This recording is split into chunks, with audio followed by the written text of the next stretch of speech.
Доколку правилно се пренесува, никогаш нема да биде загрозено опстојувањето на македонскиот јазик. Има стабилен систем, но треба да се негува, посебно во време кога имаме постојан наплив од странски зборови, смета деканката на Филолошкиот факултет доктор Лусичо Чоровска.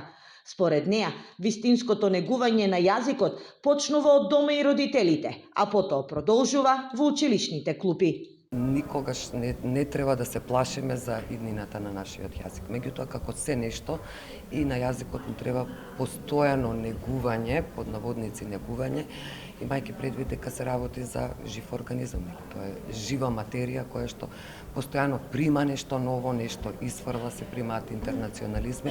Меѓутоа, опстојувањето на македонскиот јазик според мене никогаш нема да биде загрозен доколку правилно се пренесува.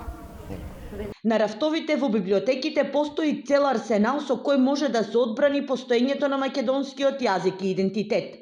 Овде треба да се споменат книгите и ракописите од 13-тиот век, како и книгите напишани после кодификацијата на нашиот јазик. Оваа година 150 години правиме од речникот на Пулевски, односно тројазичникот, кој што ви е некаков вовет во таа кодификација на македонскиот јазик.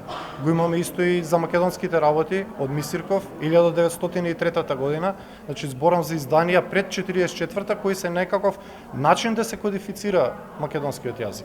Така да имаме и тоа тежок арсенал во одбрана на македонскиот јазик. Во знак на одбележување на 80 години од кодификација на македонскиот јазик, Националната и универзитетска библиотека Свети Климент Охридски на Штипскиот филолошки факултет му подари неколку примероци од изданието Правопис на македонскиот јазик, кој се смета за клучна алатка во зачувување на јазикот.